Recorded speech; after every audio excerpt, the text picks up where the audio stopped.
C'est le moment que vous attendez, évidemment, ouais, Dominique Seux, évidemment. c'est le moment Guillaume Meurice. Bah écoutez, moi j'ai un petit peu la pression quand même, hein, parce que Dominique Seux est, bon bah pardon les amis, mais c'est mon humoriste préféré de la grille d'Inter. Je vous le dis, on vient d'avoir un exemple à l'instant, avec le raisonnable. Moi j'ai des souvenirs de fou rire devant vos chroniques, Dominique. Enfin, votre co-auteur Pierre Gattaz y est pour beaucoup, mais je vais vous dire, voilà, je kiffe. Il faut aimer l'humour absurde, mais bon, j'aime bien. Alors pour penser que j'ai oublié de lui envoyer ma chronique de demain. Ah, c'est pas lui qui l'écrit, d'accord. Je pensais qu'il écrivait directement. Mais D'accord.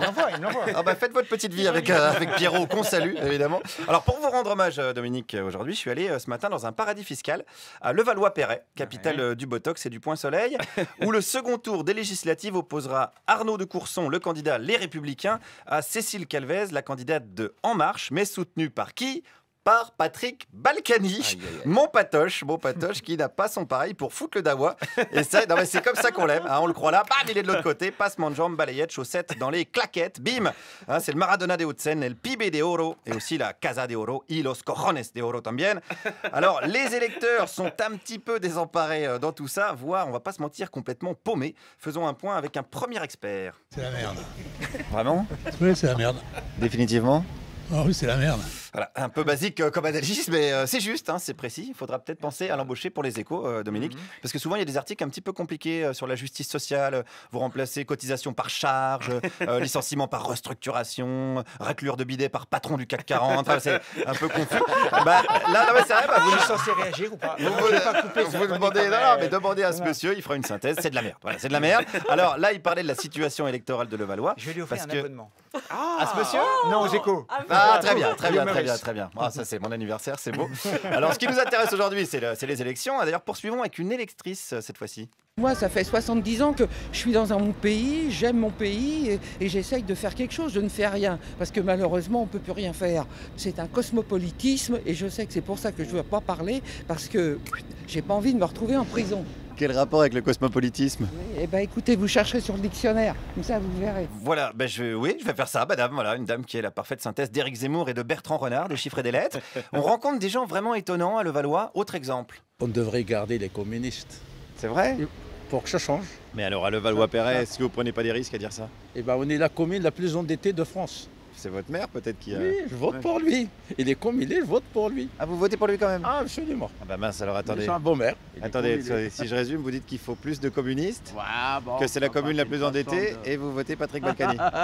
C'est ça ? Non, mais je suis contre personne. Ah oui, là il y a de tout, hein, clairement, il y a de tout. Alors lui, il faut l'embaucher aussi, Dominique. Hein. Ce qu'il dit, c'est vrai que c'est pas beaucoup d'embauches quand même. Ça fait beaucoup d'embauches, à faire des Je frais. m'inquiète si votre chronique continue encore, je ne sais pas combien sera. Mais je suis là pour vous aider aussi, Dominique, c'est attention. Hein. Parce que non, mais c'est vrai, ce qu'il dit, c'est pas plus contradictoire que de dire qu'il faut baisser la dépense publique dans les échos.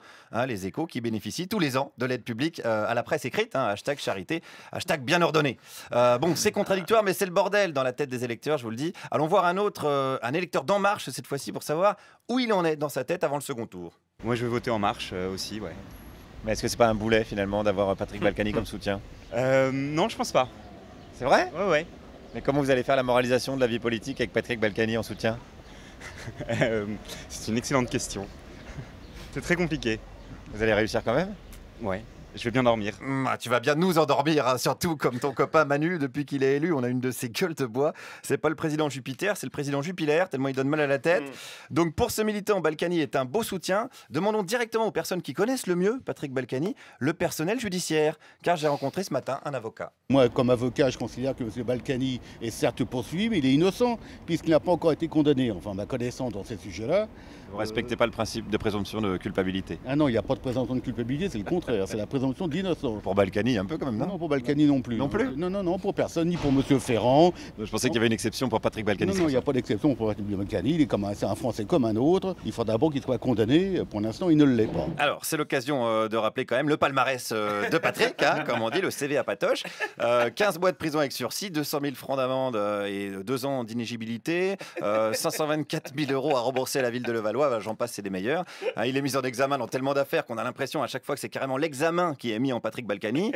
Donc, en termes de morale, on est dans le cas de Bernard Arnault au conseil d'administration d'Emmaüs. N'est-ce pas, monsieur l'avocat ? Alors effectivement, si la candidate de La République En Marche accepte le soutien moral de Patrick Balkany, ça pose un léger problème sur le plan de la moralisation de la vie publique, on va dire ça comme ça. Mais attendez, parce que vous venez de dire qu'il était innocent, donc... Oui, il est innocent, je suis bien d'accord, mais... Mais alors vous le soupçonnez? Non, je le soupçonne absolument pas, je ne connais pas le dossier. Pourquoi ça poserait un problème? Mais il faut être réaliste en politique, on veut être élu. J'espère que M. Balkany ne va pas lui causer plus de préjudice que de succès, on ne sait jamais. Ah, on sait jamais, on sait jamais. De toute façon, je vais vous dire, tout le monde s'en fout. Macron, en ce moment, il pourrait éclater un chaton à coup de pelle en criant Vive Mussolini, que tout le monde le trouverait toujours choupinou. Moi, je suis désolé, un soutien de Patrick Balkany, je trouve ça gênant. C'est aussi gênant que si Dominique Seux me disait que je faisais de bonnes analyses économiques. Guillaume Meurice. C'est de la passion avec Dominique Seux. Je sens qu'entre vous, il y a une passion. Non, mais c'est une excellente analyse politique. Et ça devrait l'inquiéter. Je présente ma démission.